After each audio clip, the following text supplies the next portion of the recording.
तो गाइज ये स्टोरी ज़्यादा रोमांटिक नहीं होने वाली क्योंकि इस स्टोरी में हमारा मेन कैरेक्टर बहुत क्रूएल होने वाला है। तो अब हम वीडियो की ओर चलते हैं। इस स्टोरी के शुरुआत में हम देखते हैं एक ब्लू कलर के लाइट को जो एक लड़के के साथ ट्रैवल कर रही थी और वो लड़का नीचे की तरफ गिर रहा होता है और उसे बार बार एक आवाज़ सुनाई दे रही होती है, तुम अपने इस किस्मत पर भरोसा करते हो? क्या तुम इसे एक्सेप्ट करते हो या फिर तुम इसे बदलना चाहते हो? लेकिन तुम्हारी कोई भी चॉइस हो, तुम्हारा अंत एक ही होने वाला है। और हम उसके आसपास उसी के जैसे कई सारे बॉडी को देखते हैं जो नीचे गिर रही होती है। फिर हमें कुछ देर पहले का सीन दिखाया जाता है जहां बहुत ही खौफनाक मंजर देखने को मिलता है। हम एक डरी हुई लड़की को देखते हैं जिसके ऊपर एक बड़ा सा हाथ दिख रहा होता है, जिसे देखकर वो बहुत ज़्यादा डरी होती है और उसके आसपास सभी इधर उधर भाग रहे होते हैं अपनी जान बचाने के लिए। तभी वो क्रिएचर उस लड़की को बहुत ब्रूटली जान से मार देता है। वहां पर सभी लोग पूरी तरह कांप जाते हैं और अपनी जान बचाने के लिए मदद मांग रहे होते हैं। तभी फिर हमें पता चलता है कि ये लोग एक क्लिफ के ऊपर है जहां से किसी तरह भी ये अपनी जान नहीं बचा सकते। और फिर हम उस क्रिएचर का पूरा लुक देखते हैं। वो बहुत तेज तेज आवाज निकाल रहा होता है और इस तरह उसको देखने पर वो और ज्यादा डरावना लग रहा होता है।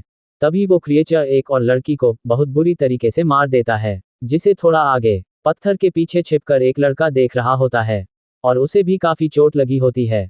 और यही हमारे इस कहानी का मेन प्रोटागोनिस्ट है। लड़का कहता है, तो ये है फैंटम स्टार।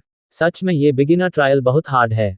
फिर अपने वॉच में देखते हुए कहता है, उन्होंने तो कहा था कि जॉब चेंज मटेरियल को यूज करने के बाद मुझे बस 5 मिनट तक सरवाइव करना होगा, लेकिन एक आम इंसान के लिए यहाँ 1 मिनट भी रुकना पॉसिबल नहीं है।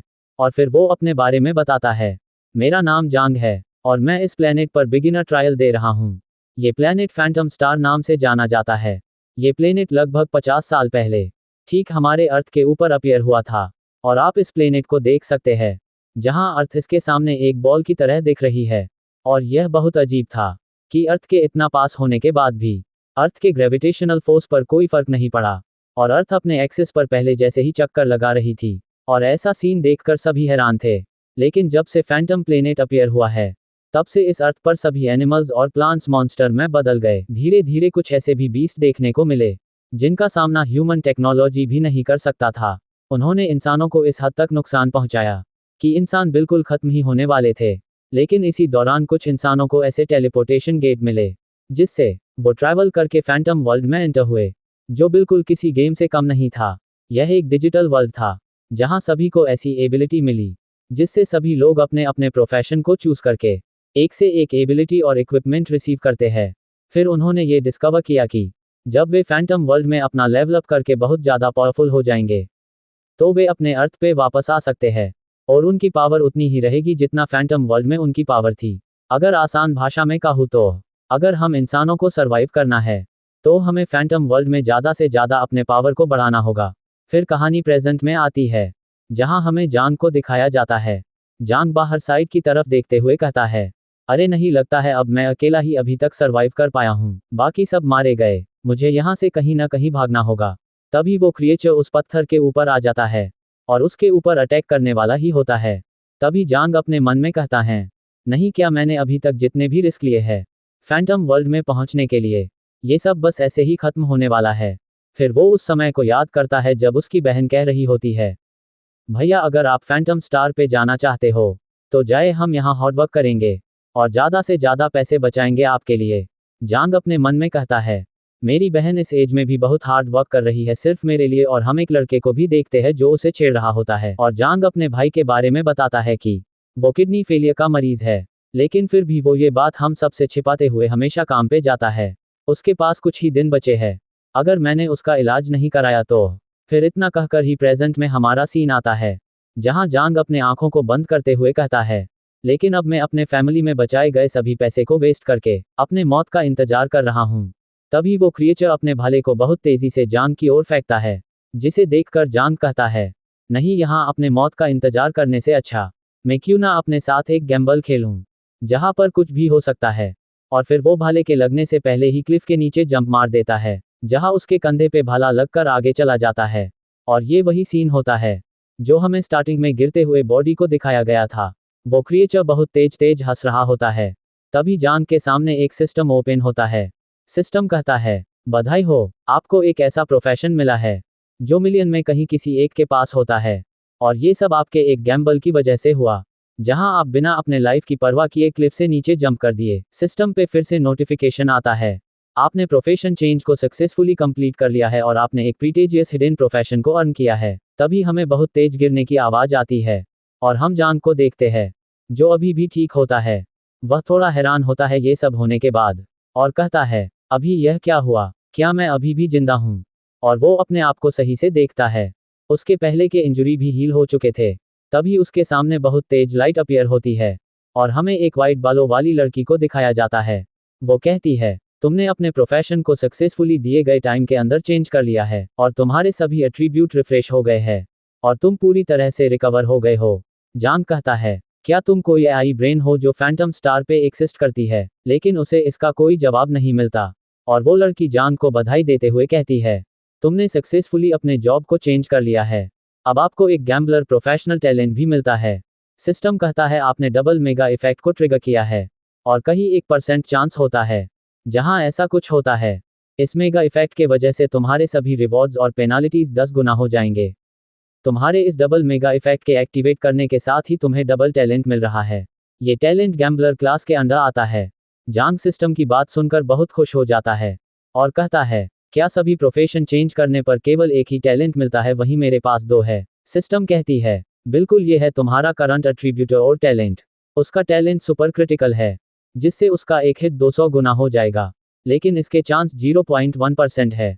वहीं उसका गैम्बलर टैलेंट लेवल 1 पे होता है, जिसके वजह से उसके सभी एट्रीब्यूट बढ़ गए होते हैं और उसका सुपर क्रिटिकल टैलेंट भी डबल हो गया होता है, जिसे देखकर जान खुश और हैरान भी होता है। वो कहता है, एक नॉर्मल पर्सन का एट्रीब्यूट प्रोफेशन चेंज करने के बाद 20 के आसपास होता है और मेरा अभी से ही 36 हो गए हैं। सिस्टम कहती है, ये तुम्हारे डबल टैलेंट के वजह से हुआ है, जिसके वजह से तुम्हारे एट्रीब्यूट भी डबल हो गए और तुम्हें एक्स्ट्रा पॉइंट्स मिले हैं। फिर तभी वह कहता है, जबकि मेरी क्रिटिकल रेट केवल 0.1% है। अगर मैं अपने क्रिटिकल रेट को बढ़ाऊंगा तो मेरी डैमेज करने की पोटेंशियल टेरिफाइंग होगी। इसके बाद वह उस वेपन के पास जाता है जिस वेपन को उस मॉन्स्टर ने फेंका था। वह उसके पास जाते हुए कहता है, ये तो वही वेपन है जिसे वह मॉन्स्टर यूज कर रहा था। वह कहता है, पहले तो मेरा पूरा फोकस इस फैंटम वर्ल्ड में जल्द से जल्द प्रोफेशन को चेंज करना था, जिससे कि मैं अपने भाई के सर्जरी के लिए पैसे अर्न कर सकूं। फिर वह उस वेपन को उठाते हुए कहता है, क्योंकि यहाँ तक कि एक वीक प्रोफेशन भी इस फैंटम स्टार पर इतने पैसे कमा सकता है जितना मैं अर्थ पर रहकर कभी नहीं कमा सकता था।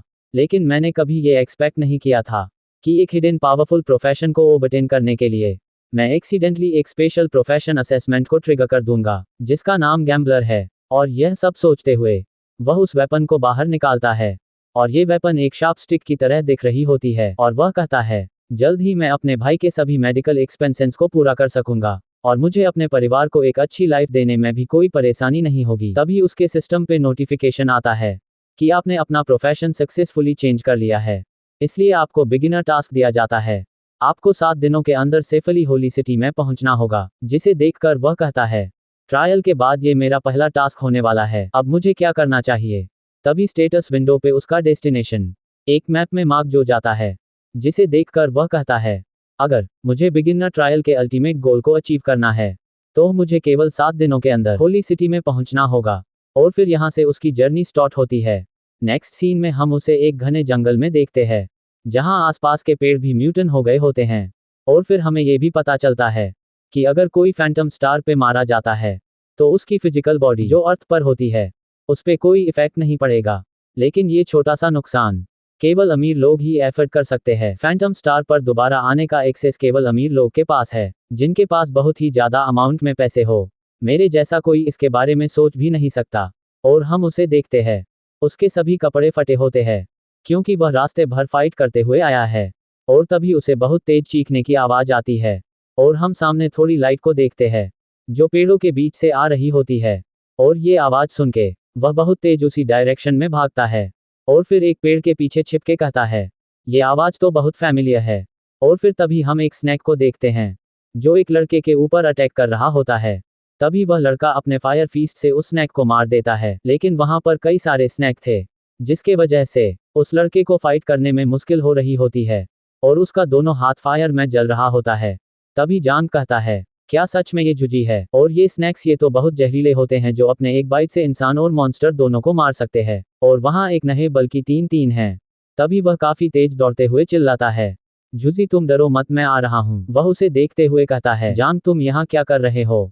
और इस सब के बीच एक स्नैक उसके बहुत पास पहुंच चुका होता है। जुजी उसे बता ही रहा होता है कि ये स्नैक बहुत जहरीले है और इनका स्टेट भी बहुत हाई है। तभी जांग अपने वेपन को उस स्नैक के ऊपर थ्रो कर देता है और वो वेपन जुजी के कान के पास से निकलकर सीधा उस स्नैक के हेड पर लगती है, जिसे देखकर जुजी के आंखें बाहर आ जाती है और वो बहुत हैरानी से कहता है, क्या तुमने उस स्नैक को मार दिया?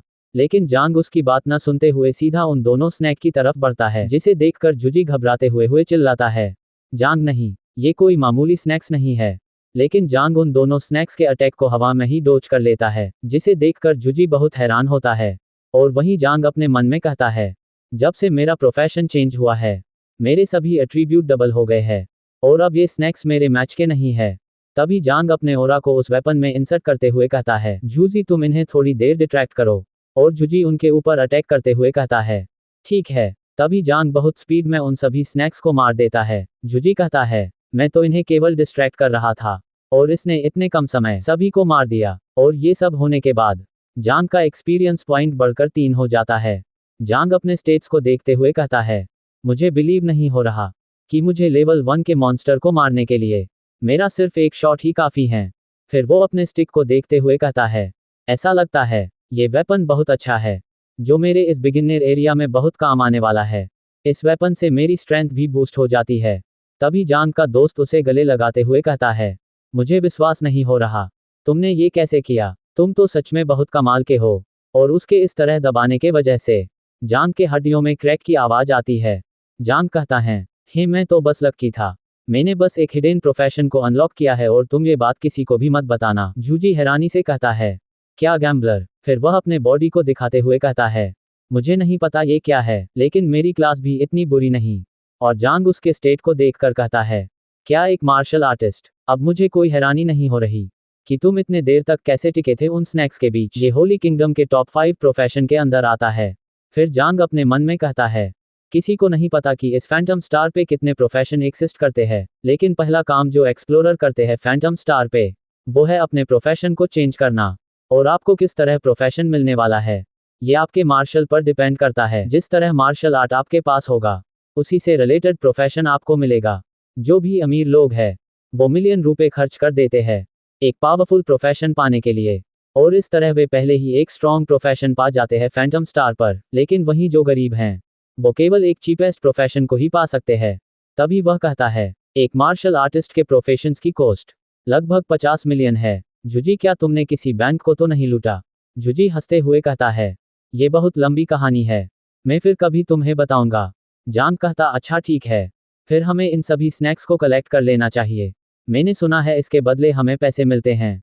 फिर जांग कहता है, जितने भी आइटम हमें फैंटम स्टार पे मिलते हैं, हम उन्हें पैसों के साथ एक्सचेंज कर सकते हैं, और इसीलिए मैं यहाँ पर आया हूँ, जिससे मैं अपने फैमिली को सपोर्ट कर सकूँ।